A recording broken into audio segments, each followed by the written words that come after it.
Welcome back. It's episode 8 of the Irocknits podcast, and I'm really excited to be with you today.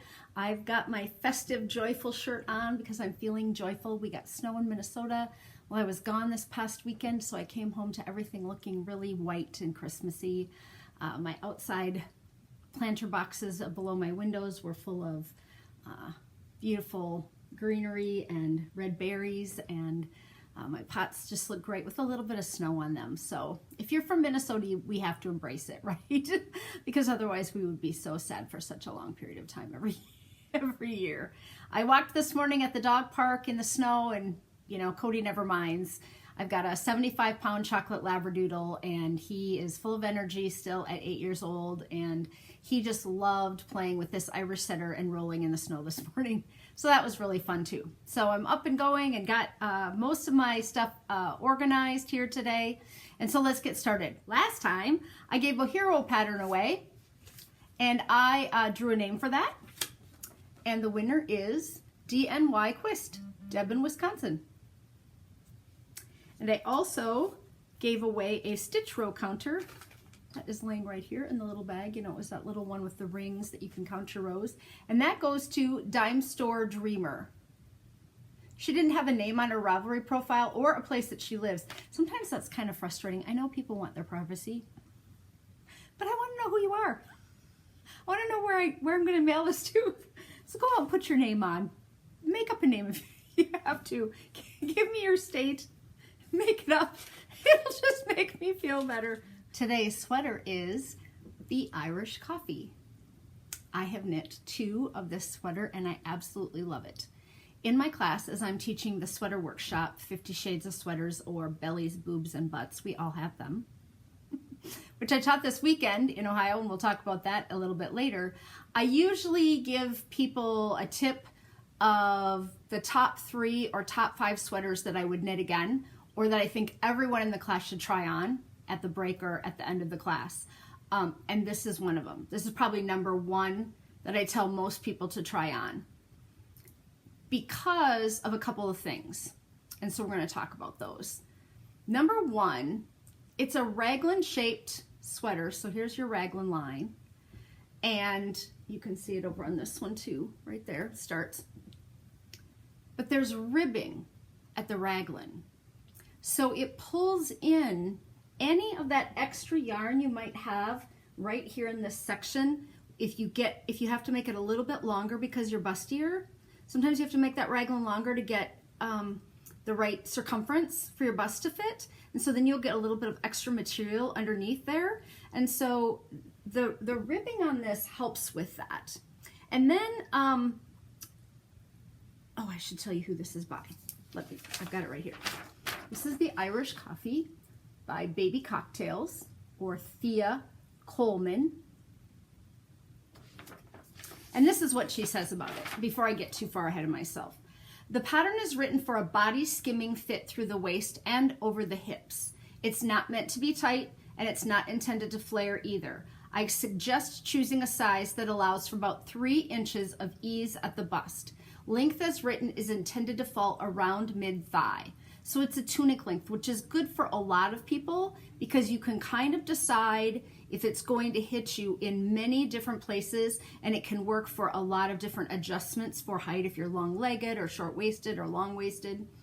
However, you can knit this to any length you like and create a more fitted or more skirty shape in the body easily. To alter length, knit to desired measurement before ending body, and to alter in sleeves or body either, work more shaping rounds in the yoke. Cast on additional stitch or 2 under each arm. She's got a lot of accommodations for people in this pattern, which I really like. You can adjust the depth of the V in the ribbed yoke to flatter your particular bust, and notes in the pattern for how to do that. If you are a D cup or larger, read the bust modification section. Not all patterns have that, and that is a nice thing for people who are bigger busted. To add yoke depth, work additional rows before separating sleeves. To shorten the yoke, work fewer yoke rows and cast on additional stitches under each arm to make up for unworked shaping stitches. Be sure to swatch. If you're substituting yarn, I suggest a classic wool yarn. Due to the length of the tunic, heavy fiber may lead to unwanted growth. I like the look of a semi-solid tweed or heathered yarn with some visual interest, but nothing too busy, as the detail of the yoke and cables may get lost. If choosing a variegated colorway, think subtle. I mean, she's giving you a lot of information right there in 4 paragraphs about how this might better fit you and what yarns might work better for it. So the green one I knit in Marigold Jen Superwash, and the blue one I knit in Sun Valley Fibers, and they're both worsted weight, and I made them both short sleeved, although I have seen many of them just add length and put a long sleeved, you know, length on this sweater, so that is not an issue. At the beginning of this sweater, you have quite a bit going on right here. So you're setting up your ribbing, you're increasing for your raglan, then you've got ribbing here, increase, ribbing, increase all the way around, and you're going back and forth because you haven't joined in the round yet. Now I've seen quite a few people who don't want this little V, just close it up right away from the very top, and that would not be something that's difficult to do at all if you want that modification. But I kind of liked it. I thought it was an interesting, and she talks about making this V deeper if that's a better look for you, and if you like things that are V-neck, that might be a nice option. Additionally, this center cable pattern, so slimming, really provides that long vertical line that we're looking for no matter if we're short or tall or heavy or thin. That long vertical line is really flattering. And on this one, which I made a little bit longer, almost dress length for me, I really liked this look. There's a really, I don't know if you're going to be able to see it here, and I can't lift these mannequins up, but if I tell you, you'll know what I'm talking about. These cables work right into the ribbing on the bottom, and that is just perfection on the part of a designer. If you're doing a hat and you're doing 2x2 cables or ribbed on the hat, and then you're going into cables, but the cables are 3x3 or 4x2, it's just off-putting to have that jog kind of happen. And these at the bottom of the cable move right into that ribbed bottom part. It's just that little bit of extra pizzazz, or actually just design on the part of the designer to give you something that is going to look nice, and you don't have to do a lot of work to make that happen. As you can see, this one had more of a tonal effect in it, but I will say that this is the one that has traveled to me with the and been tried on by the most people, and so it has stretched out a little bit. I mean, it's superwash, and it has faded a little because I've washed it more often than some of the other sweaters that I wear, but it really is fine in like this almost high and low light giving yarn. I mean, you can still see everything that's going on in this particular sweater. It is tunic length, and I just decided not to wear it today. I didn't know how I would stand up and show you anyway, but you get the idea. You can go out on Ravelry. That's the beauty of this wonderful resource that we all have, to be able to go out on Ravelry and look at how other people look in the projects. And now I'm going to step on my soapbox for just a minute here. Put yourself out on Ravelry. Take pictures of your projects with your body in them. You don't have to show your face if you don't want to, if you're not comfortable taking a selfie. But let us see what your body looks like in that. You know why? Because my body might look just exactly like yours.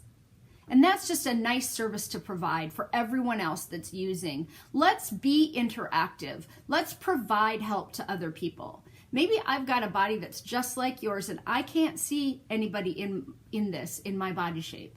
And so I don't care if you're heavier than you'd like to be. Welcome to the club. Maybe you're, super thin and you don't like the way your skinny legs stick out of the bottom of this.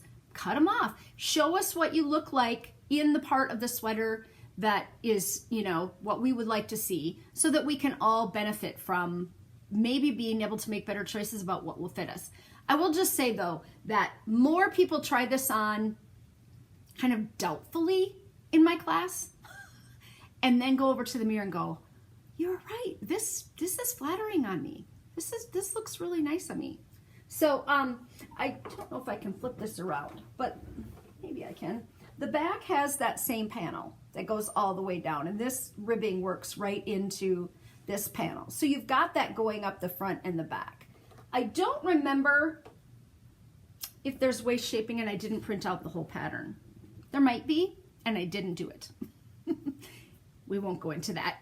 You've all heard it so many times before. The gauge on this pattern is 16 stitches and 24 rows. So you've got, 4 stitches to the inch. It's a little bit bigger than a worsted normal weight gauge, because you usually go with that with a 5. So you could maybe get away with a heavy worsted or just going up a needle size.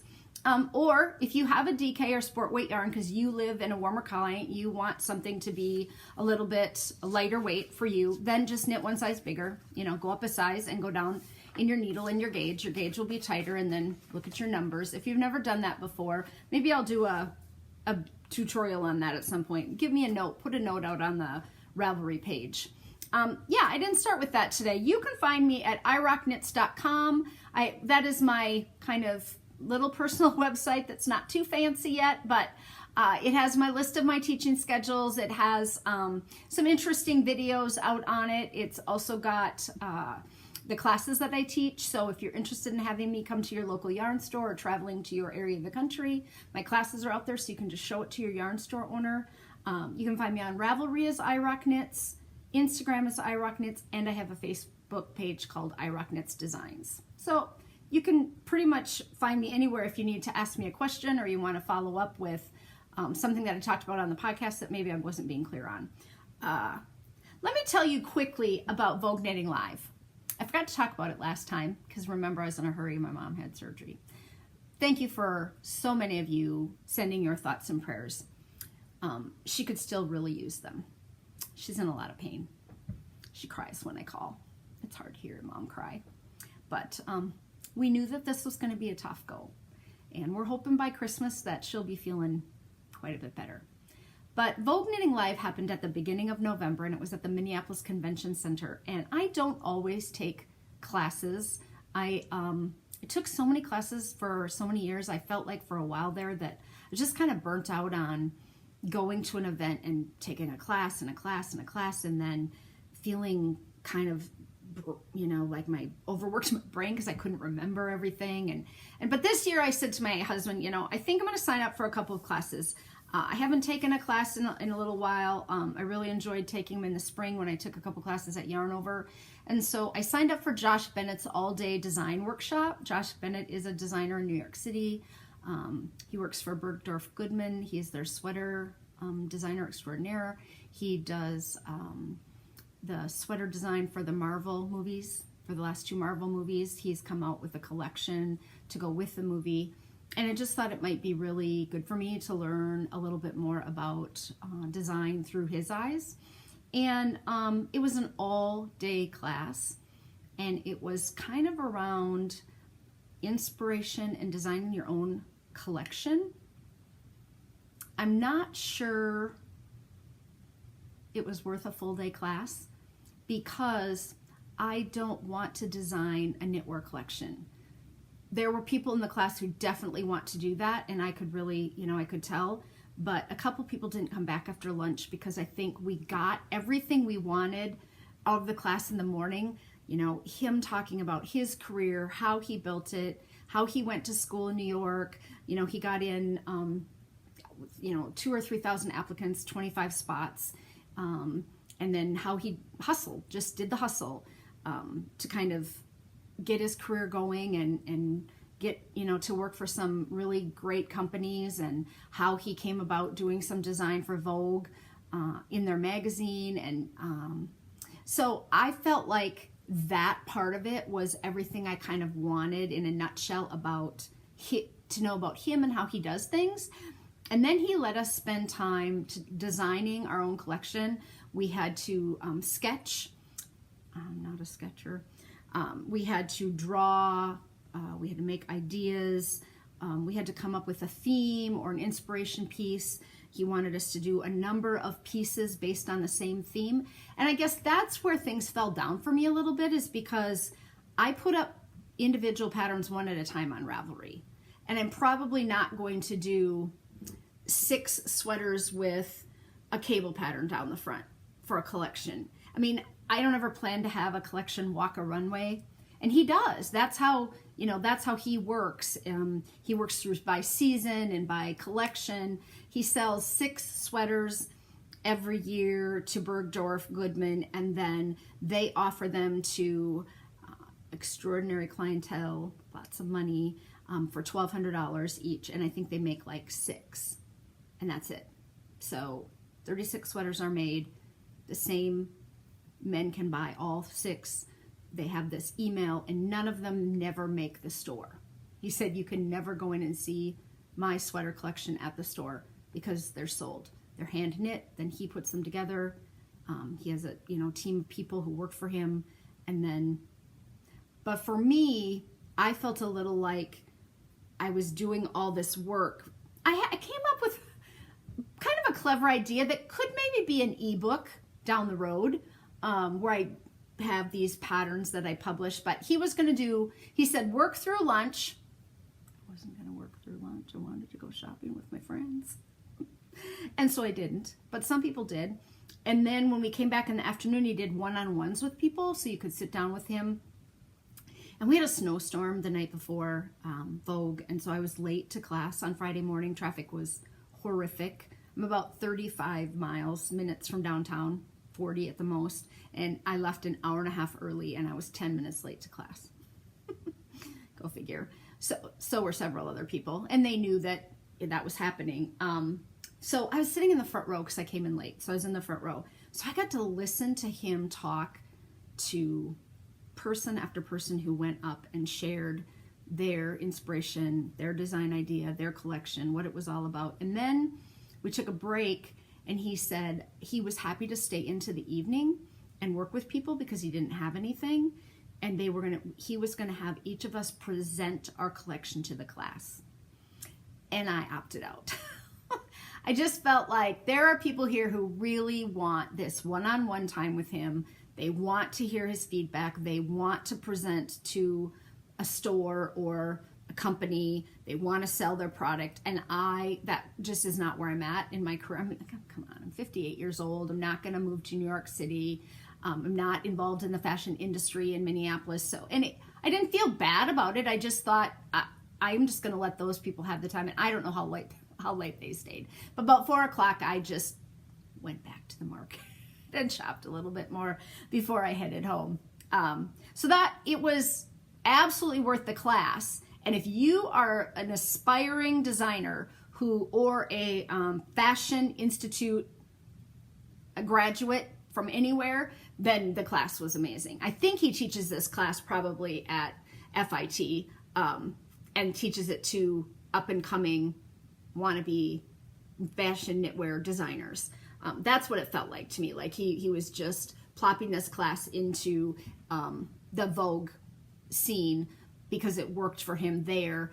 And I think that there were, it was a small class, but there were definitely people who wanted that experience. There were some young people in the room who really wanted to share with him and take his time, and I just felt like I shouldn't do that. But the next morning, I got up and came back down to Vogue and walked in. I left early. I had plenty of time. I got there half an hour early, walked in, sat down in my classroom, and on the board it said gauge. And I thought, I'm not taking a class on gauge, but this is Patty Lyons, the room for Patty Lyons. So I looked on the back of my name badge that I'd been wearing for an entire day that has your classes and the times on it. My class was at 2 o'clock. I don't know how I missed that. I had told everybody I'm in class in the morning and then I can shop all afternoon. I can meet you for lunch. So there I was, hours and hours early for my afternoon class. So I thought, well, that's fine. I'll go out and I'll go to the market. I'll go shop and I'll run into my friends. I knew that people were coming down. The market didn't open until 10. Here we are, 8:30. I'm out at this table and I met all of the North Dakota knitters and some knitters from Kansas City, Omaha. People would come in on buses. So I just visited. I handed out patterns and business cards to people, telling them about my podcast. And one lady said, "You wrote a book? I want to see your book." So I sold a couple books, which didn't plan on doing that at all. I'm such a people person. I mean, extrovert with a capital E. So that was really fun. I really enjoyed doing that. And then I did some shopping. My friend Matt came down, and we sat with him, and we ran into a whole bunch of people that were sitting out at the table. We knitted early for a while, and then my friend Renee and Josh Brown came over, and then we shopped together, and we all had lunch. And then I went to my class. And I have taken Patty Lyons' class before. She's kind of a spitfire. She's got a teaching style that's a little similar to mine. High energy, moves along pretty quickly. I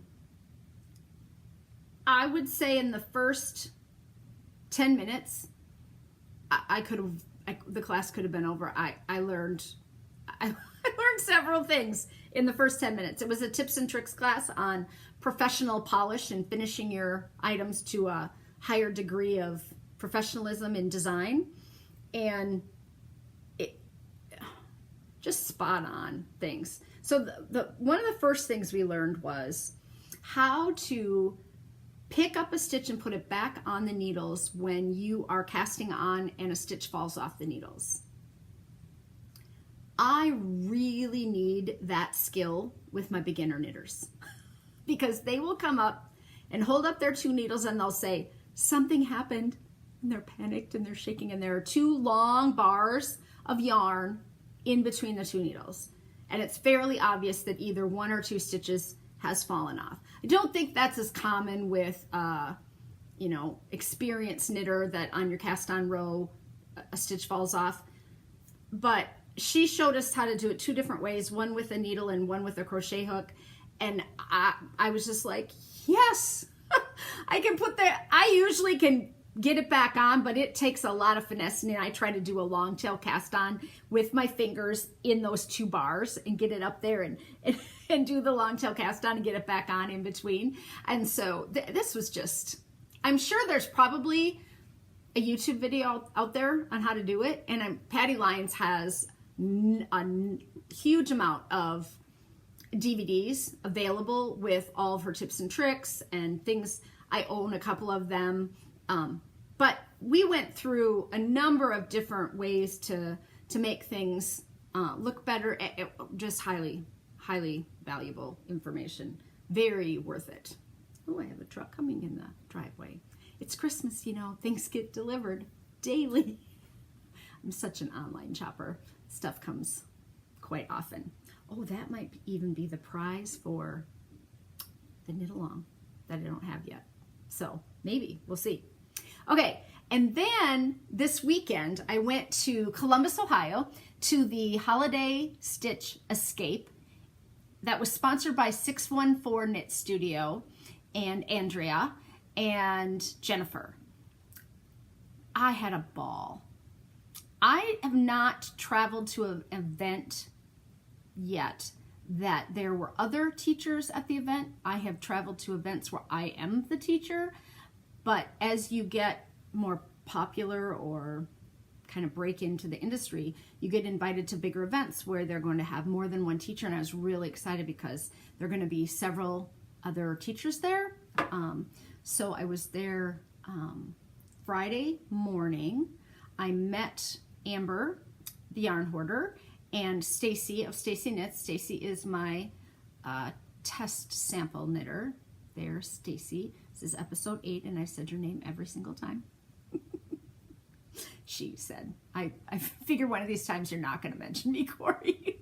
She had to hand me a project. She was my mystery knit-along knitter. So she had to bring a project to me. And so she and Amber stayed with me at this event, and I taught sweaters, a 3-hour sweater workshop on Saturday morning, and then I had a 2-hour break, and where we cleaned up all the sweaters and put them back in the Ziploc vacuum bags.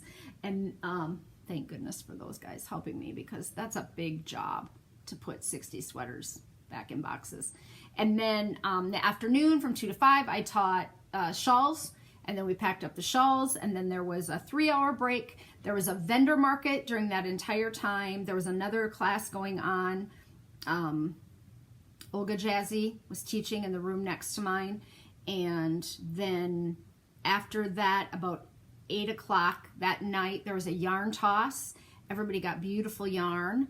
And then I did my Skeins to Skeins game, which is just kind of a knitting trivia, get to know you, activity based thing where there are lots of little prizes that I hand out, and it probably takes 45 minutes maybe to do we have buzzers, and they pass the buzzer, and people, not, and it gets a little competitive, which is, I asked Amber and Stacey, I said, could you get people kind of riled up? Because if the teams start going against one another, then it can be really fun, because people are getting a little like, come on, we got to get this next one. So there was a gal there who was a crocheter, and she kept saying, I'm just a crocheter, I don't know all this knitting trivia.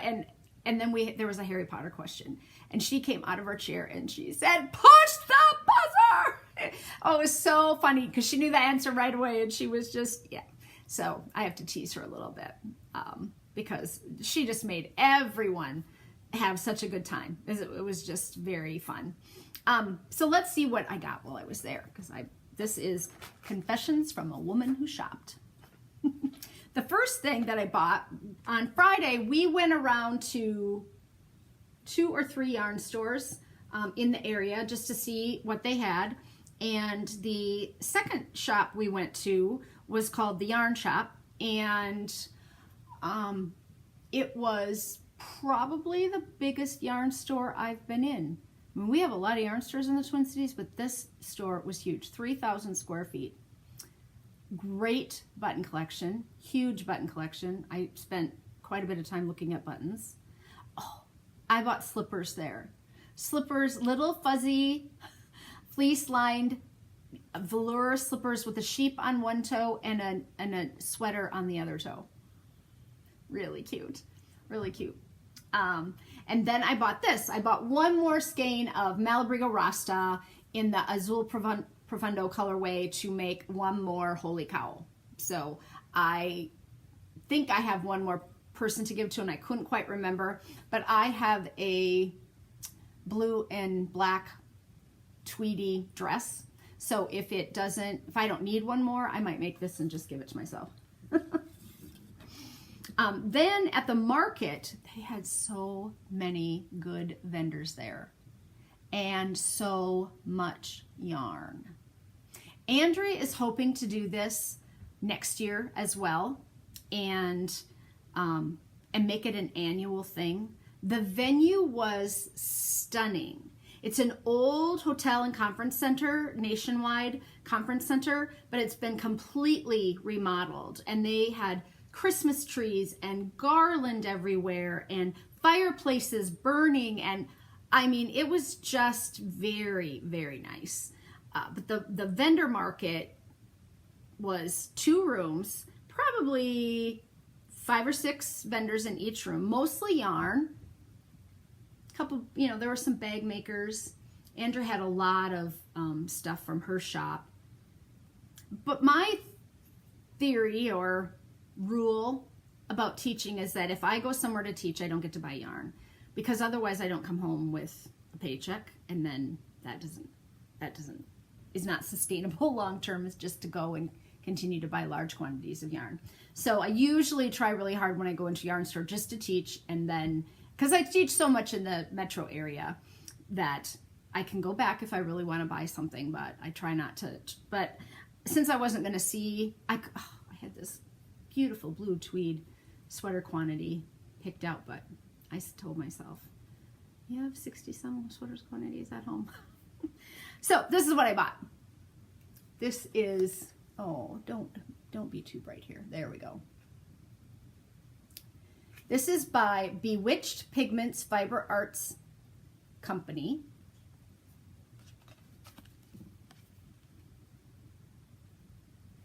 And it is in the Gingerbread House colorway. Did anybody guess that by looking? It's cream with all that cinnamon on it. That's what I think of. And then the candies. Oh, I thought that was so fun. It's a DK weight, superwash merino, 231 yards. I'll make a hat or a cowl for someone for Christmas this year out of this, definitely. She had it in fingering as well, And she had quite a bit left, and I was shopping at the very, very end of the day. So my guess is she's got a Etsy or web. It is BewitchedPigments.com. So if anybody wanted to pick up Gingerbread House, so cute. And then in the yarn toss, you're not going to believe what I won in the yarn toss. Is that perfect or what?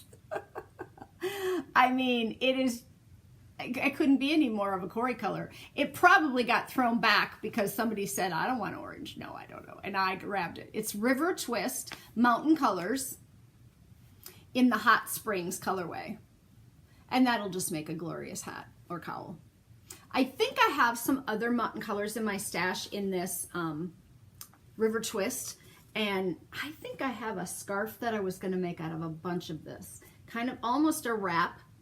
And so I'm going to go in and look and see if this matches anything that's in there. So it might be fun to make a bigger project out of that.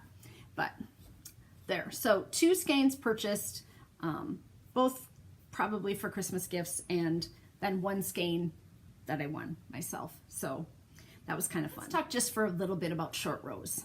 The question came from Knit Takes Two, Michelle, to say, what's your favorite kind of short row? And that she uses German, I think, if I remember the question right, and that she's not super happy.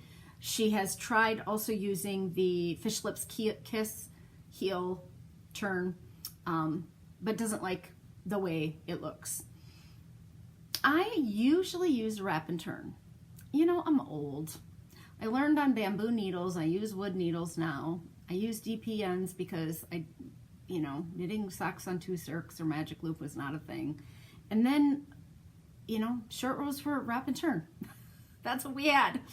There just there wasn't the knowledge out there. There wasn't the resource to find out. But I knew I had a Craftsy video that I had purchased on short rows, and it is by Carol Feller. And it is on BLUPRINT and Craftsy, and it is amazing. Just go watch it. I'll just wait right here. It is so good. And she's got that accent. She's so darling. And so she's just a joy to listen to. But she goes over the 4 kinds of short rows. So there's German, which is where you pull the stitch up over the other to kind of make the double stitch so that when you come back you can knit it. And then there's the Japanese short row where you put the stitch marker in and then use that to mark and put that on the needle when you come back. And then there's the wrap and turn where you slide the stitch over, bring the yarn forward or back, and then slide the stitch back on, turn it around, go back the other way. And then there's the yarn over where you just make a yarn over, turn around, make a yarn over, and then go back. And then, so she goes over those 4 in depth, camera over the head. She's got a charting system that she puts up on how to read it as a chart if you are concerned about, you've got a pattern that is charted and it has short rows in it. She shows you how to do that. And then at the end of the whole video, she talks about applications, where to use what. So she does them all flat first, then she does them in the round, and then she tells you which ones to use when. I mean, and it's chapters, but each one is pretty short. So it wasn't a huge time investment. I went back and watched some of it this morning just to kind of refresh my memory on what was on there. And I would say it is definitely worth the price. And on Craftsy, if you can get it on sale, they have those half price sales. I don't even know if Craftsy is going to be Craftsy anymore now that BLUPRINT bought them. But you can buy BLUPRINT. You can get a 1-week trial. Yeah, I think it's a 7-day free trial. This is probably tacky, but you could go out, get a 7-day free trial, watch Carol Feller's video, and then not purchase BLUPRINT and get it for free. I mean, that's why they do it, right? They give you a 7-day free trial so that you find stuff that you really like and then you go back. Because BLUPRINT is the subscription service where you pay by the month and then you can watch everything they've got out there. So if you want to learn via video or you don't have a yarn store in your vicinity or somewhere where you are allowed to take classes, then that's your best bet. Just set yourself up and say, every Monday night I'm going to watch a class, because just like I'm going to a class, or every Saturday afternoon from 12 to 1 I'm going to take a class, and this is my class, and that's how I'm going to do it. So that is excellent. There are videos on YouTube for all the different kinds, but I usually use the wrap and turn. I probably like the Japanese more, but I often have to look that up and remember how to do it. Maybe that's just my old age showing. So I do like the Japanese. So for ease of, laziness, I'll wrap and turn. I will say, and we've talked about this, I talk about this in my class, if you're using heavyweight yarn, worsted or higher, short rows are going to show. It's harder to make them not show because the yarn is bulkier. And so when you're putting 2 stitches and you're kind of stacking them on top of each other side by side, they're going to show up. So you need to hide them in convenient places. So you want them to be stitched apart, 4 stitches, 4 stitches, 4 stitches apart, so they look like a decorative area, or you need to make sure that they're done well. And sometimes that means doing them more than one time to just get it to lay the way it needs to lay to do it correctly. I hope that helps, Michelle, a little bit. I feel like it's a little bit of a cop-out for me to say, go listen to Carol Feller. She has a whole book. She wrote a whole book on short rows. And so she's just going to give you all the applications, and I'm not going to do that in, my little 40, 50-minute podcast. So that's what I would recommend, is to go out and watch. One more thing I found on short rows that I had to grab is this Ultimate Guide to Short Row Knitting. Here, I printed it all out. It is by Interweave Press, and it's pages you can download. Interweave.com, free knitting patterns, almost there, short row knitting, a free guide to knitting short rows, and it's all written out, so maybe that would be an easy way to learn the wrap and turn method. It says where you turn. They've got pictures. It's got all the if you're doing it with the knit side facing or the purl side facing. Closing the yarn over gap, the yarn over method, the Japanese method. I'm trying to think, did it have German? I don't think so, but maybe. Yep. Yeah. So you just have to have a printer-friendly version, and there you go. Interweave.com, free knitting patterns, short row knitting.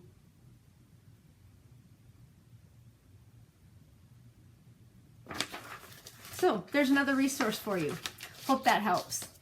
Then I had a question from K Low, capital K L-O-W, Carista, about how I got into teaching. And I have people ask me that fairly often, and so I'm going to just answer that briefly for people here. I was trained as a teacher. I was a high school English teacher, secondary education degree, journalism and English. And so I took all the methods classes in college, and I learned how to be a teacher. So that jump wasn't hard for me. Getting up in front of people, listening while you're speaking, reading the room about whether or not you can feel that people have questions, those kinds of things come more naturally to me than to someone who has never done that before.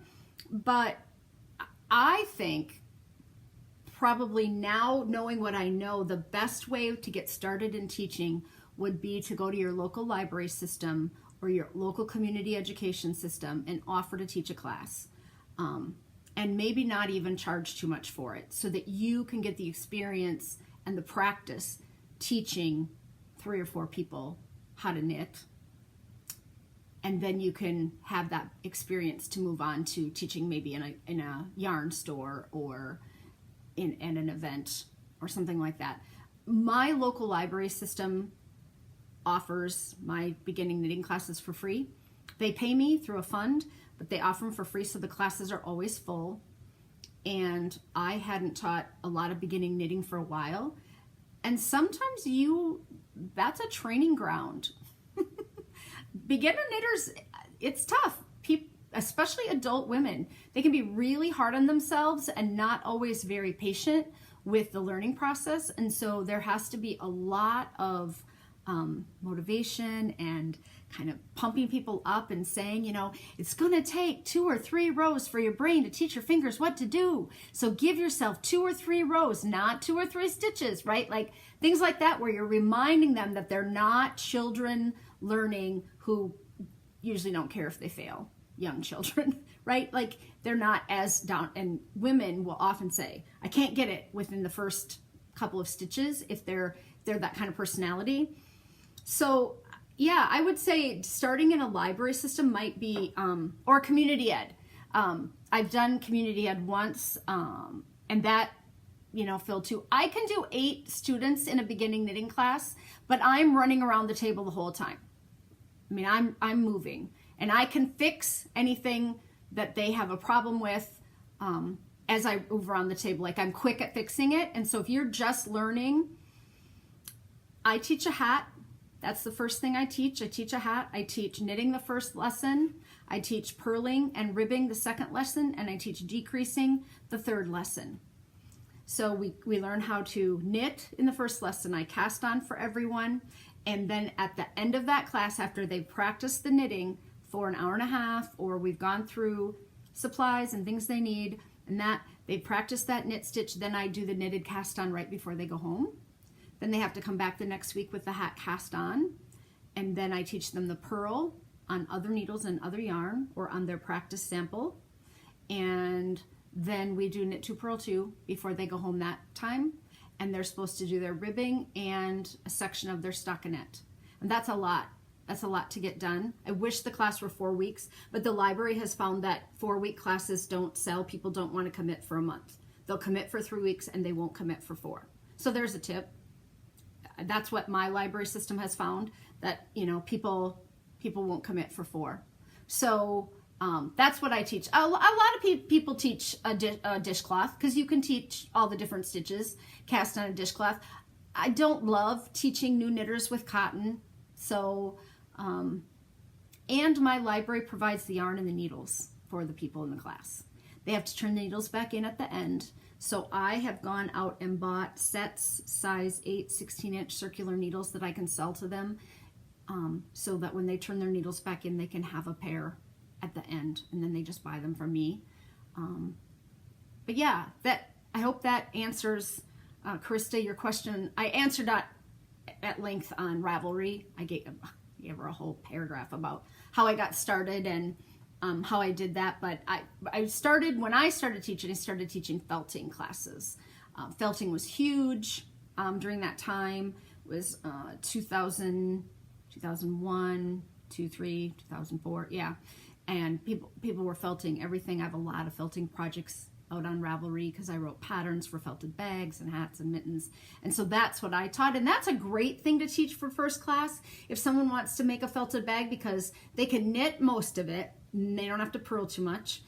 And then they felt it and all their mistakes kind of go away. You can kind of cinch up any holes that they have with wool, and then they can make a little bag or hat. And that, you know, so that was a good beginner class too, was the felted knitting class. So there you go. It's time for the tip or trick of the day. And today I'm going to share a little bit with you about knitmeter.com. If you have been out on Ravelry and gone to anyone's page on Ravelry, their profile page, and seen these little widgets that come up, I'll just show you the bottom of this one here. These little widgets, they keep track of how many yards you've knit or how many meters you've knit in a year. So I started in 2012, so I've got my widgets here, 2012, 13, 14, 15, 16, 17, 18. And I do it on KnitMeter, and I go over and you sign up for an account, it's free. And then you you add your entries here, and you put in what the project is and how many yards and when you did it. And then you get a list. and then it automatically plugs it in to the. It's really fun to kind of keep track and see from year to year how you're knitting looking back.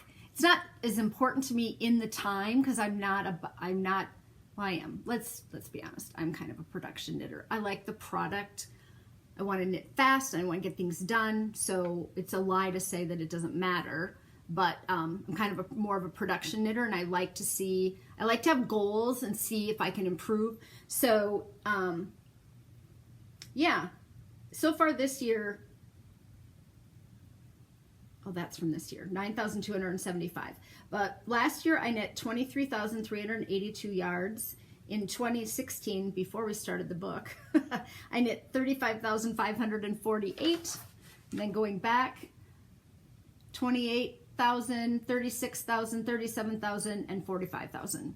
So I have gone progressively down as the years have gotten more, but I think that is probably because I knit bigger projects now than when I first started.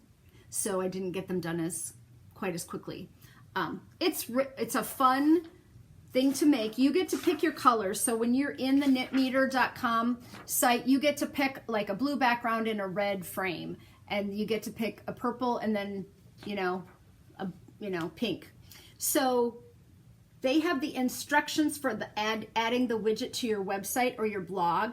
So you just click on that and it'll tell you how to link this to Ravelry. You copy this code and then you go to your Ravelry profile and you paste it in there and the widgets just pop up. It's really not too technically challenging because I wouldn't do if it were. The biggest problem is just typing them in to the knit meter. So about every other month I write down the 10 projects that I did and how much yardage, and then I type them in. I updated mine this morning and maybe it took me 10 minutes to put in 20 some projects and click through and have them be done.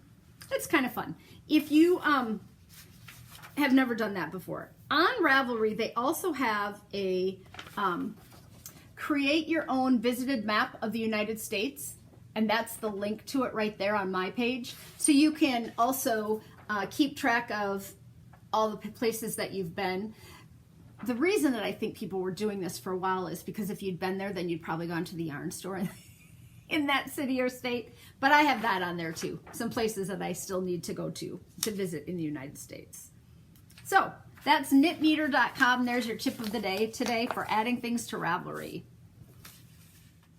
I'm having a Chim Chimney hat knit along for anybody who wants to knit a Chim Chimney hat from November until December if you have knit that. And I contacted Anne of the Silver Shed USA, and she makes amazing knitting bags. And I said, Anne, I saw some chimney fabric out online and wondering if you could make me a bag. And that's the one that I'm waiting to come in the mail today. So if I get it, I will insert it in here. I printed the bag that she made out. Isn't it darling? It looks just like a chimney, even though it's washed out because my printer didn't print the red very bright. It's super cute. And so far there are only 2 entries in that thread when I looked this morning, because I added the picture to the thread just so that people could know. So we'll have a couple of prizes in that thread. And if you are knitting a Chim Chimney hat, and if you knit more than one, put your name in there more than once. I saw that the second lady in there said she's knitting another one, and add another picture for everyone you knit. That is a really easy hat because it's a square. So there are no decreases at the top. And so you can just knit the bricks and then you just bind off in the white. So it's probably quicker to knit than a hat if you know how to do color work. And if you don't know how to do color work, I've had a number of people knit 5, knit 1 white, and then slip the white stitch up from the row below, and then continue to knit that way and not do color work and just slip the white stitch all the way up. So there is a note out there on a couple people's project pages that's how they did it. And they thought that it moved along a little faster. So that might be an option for you. Look at what just came in the mail. Oh my gosh. It is so cute. It even looks like a chimney. This is one of Anne's Adventure Walk bags. And she donated it, which was just so kind of her. So it's a nice little bucket size. It's got the nice handle and the nice strap. Oh, and someone's gonna win it. Okay, and then as far as giveaways today, I have a friend who gifted me a whole bunch of yarn so I can give it away. So this is Cascade 220 Sierra, and it is cotton. It is 80% Pima cotton and 20% wool, so it's a really nice blend. It will knit up and wash up really well. It's hand or machine wash, gentle, cold, tumble dry. And it is 191 yards per skein, and I have 7 skeins of orange to give away. It's brighter orange, not red. See, my shirt is red. I don't know how that's going to really show up, but it's not as red as it's looking in the... It's a pretty orange, but it's bright. And then I have 7 skeins of navy blue to give away. So this is Irocknits yarn. On the back of the tag, I know that.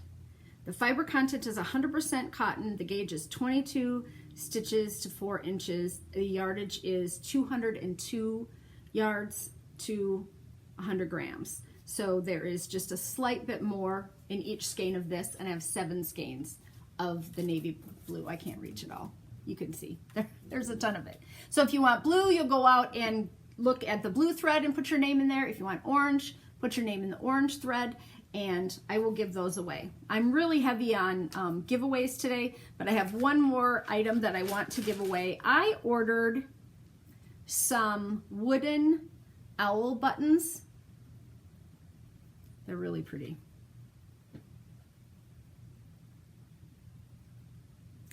And when they came like this. I don't think that was supposed to happen, that I was supposed to get this many. I'm not sure. But I have enough owl buttons to use on a sweater and give away to somebody. So I'm gonna put, there are 4 different owls in a batch, and I'm gonna put together like 2 batches of 5 or 6 of each, or 7 or 8 of each, so that you could do 7 of this same button all together, or one of, you know, you could put them on a sweater and use the different ones, because I think that's cute too. They're probably 1.25 inches, I'm gonna say, so it's a good size button. It would be fun to sew them on a hat or use them decoratively on a, you know, just a neck of a sweater. Just put 3 owls on a kid's sweater or something. Amber did that last year when she knit her niece and nephew those sweaters, so that they knew what the front side of the sweater was. She put a little button on there, so that would be something you could use them for. I just have so many, and I figure I really should share. I really should share, because, and I already took out mine, and I have some on the table and 2 big bags of them. So there'll be owl buttons, blue cotton yarn, and orange cotton yarn for a giveaway this week. Okay, a couple more things here. Diane of Suburban Stitcher is the yarn dyer for the Fiber Friends shawl that will be a knit along for the Fiber Fest in North Carolina, Raleigh, North Carolina, in the end of March. Yes, I got that right. They are going to be having a knit along for anyone who's going in January, February, and March. However, you do not have to be going to the Carolina Fiber Fest in order to participate in this. So Diana's having an update on December 15th that's going to have all of her DK weight yarns in a larger supply, and you need 2 skeins of her DK weight yarn to make the shawl. This is the shawl that I designed. That's my lovely Joanna in the shawl, and then this is her holding the shawl out. So as you can see, it's a long, more shallow crescent, although I would say that from here to here this looks shorter than it actually is. This is the shawl. It is kind of a sampler. They wanted an easy to knit shawl for all knitting ability levels. So I had to keep it on the end of everyone can knit it and everyone can get it done by the time the fest comes around if they want to. So you start out with stockinette, you're going from end to end, and then you do a little cabled section, and then you do a little broken stockinette, and then you have a little slip stitch section, and then a big stockinette or broken stockinette, and then you go back to slip stitch, back to broken stockinette, cable, and then end. So if you have 2 skeins of DK weight yarn, you can, that is shorter than Diane's, which hers are 250 yard skeins. You can shorten this section right here because that's the center so that it goes out. You can shorten that section a little if you buy 220 or 230 yard skeins. You can weigh your yarn and know that you'll have enough to finish it up. However, I cannot recommend this base of DK weight yarn enough. It is just so soft. This would make a wonderful kids blankie if you wanted to spend the money for it. Oh, it's just, I don't know what it is about a DK weight shawl, but it just feels really good. It's not too bulky at the neck.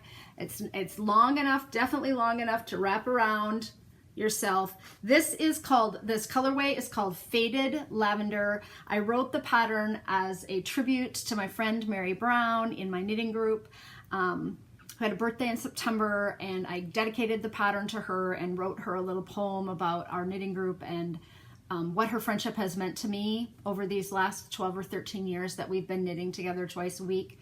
And Mary's favorite color is purple. So didn't want to go with in your face or dark purple, and Diane's colorway is just stunning.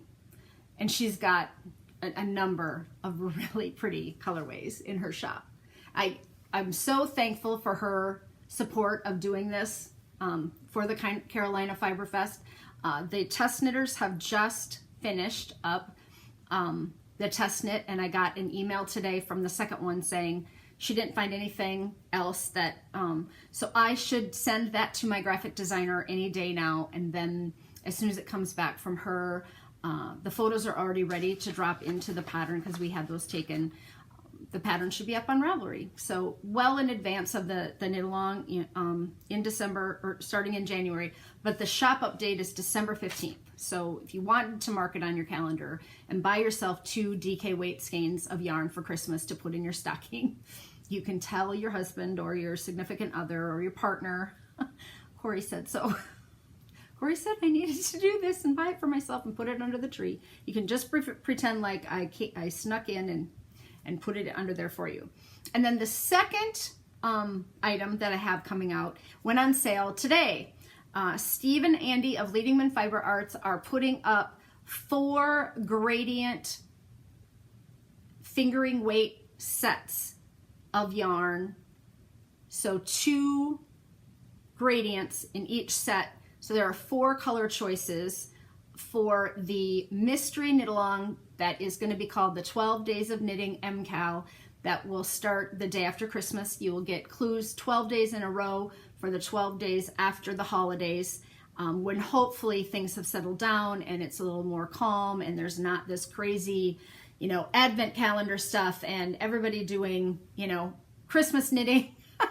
So you can choose, I'll see if I can remember the colorways I chose, a gray and turquoise, gray and yellow, turquoise and coral, and turquoise and brown palette. So there are 6 skeins of a gradient in each pack. So you need 12 colors, but you could do the entire knit along and just do 6 if you wanted to just participate by only ordering 1 of the kits, because it gets a little pricey, I will admit. You have quite a bit of yarn left over. These are the leftovers from the colorway that Stacy, my test knitter, did.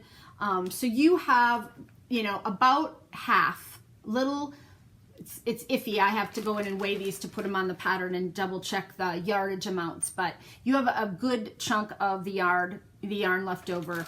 These are made up in Steve and Andy's Showstopper gradients with 6 in a pack. It's 92 yards in each skein, 20 grams each. So you need that 12 times, or if you only wanted to do half of the colors, you could probably make that work pretty easily.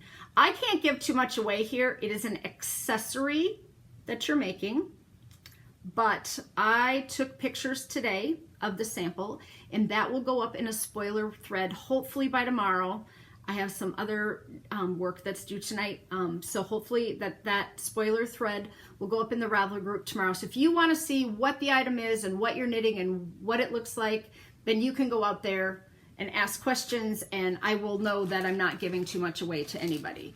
But you need 12 skeins of yarn for 12 days after the holiday, and hopefully it'll be just a really fun knit along for everybody to get. I have never done a mystery knit along. I've never run one before, so I'm pretty excited. I'm getting a lot of help from my tech editor, Ellen, who's done a number of them with other designers, and so I'm hoping that it'll be a really fun thing to do. So you could actually do both of these items if you wanted to pretty easily. So you could order your DK weight yarn, you could order your gradient sets, your 2 colors from Steve and Andy, have them all under the Christmas tree, do the first one in the first 12 days after Christmas, or if you need to take a few extra days. The knitting, Stacy agreed that the knitting was easily doable every night. There was not so much that you would be hard pressed to keep up, and that was my goal. I didn't want anybody to be like, I can't get the clues done in the time that I have. And then you could knit the shawl after that, because you've got that knit along will go until well into March. So if you wanted to gift yourself some yarn, say Cori told me I had to. If you want to use me as your "you must go buy this" excuse, I'll even write you a little permission note. I'm good at doing that. I was a teacher. I can give you a pass to go to the library or the bathroom. I'll just sign my name. Go ahead and buy the yarn. Cori signed it. I'll send you a receipt. So that's no problem. When I was up grabbing the shawl, I found the slippers in the suitcase. Aren't they darling? I got their Snoozy brand. Snoozies! Exclamation point brand. I got them at the yarn shop. They had all kinds. They had other colors, other emblems. I just thought that was, I mean, every knitter. And I love having slippers in a hotel room so that I'm not walking around on the carpeted floors that everyone else has walked around on. So I had to get, I think they were $15. Super, super squishy. I keep showing them upside down because that looks right to me. So anyway, thank you so much for joining me this week. I am having the best time talking to some of you.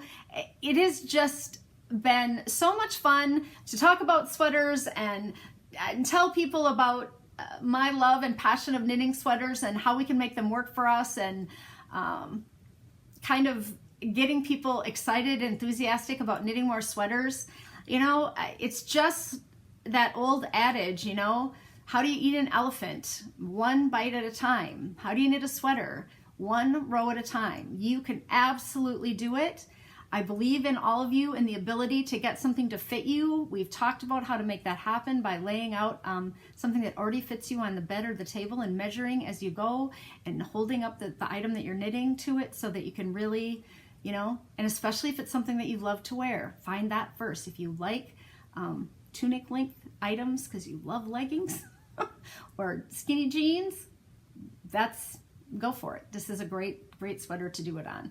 So until next time, keep it colorful. Bye.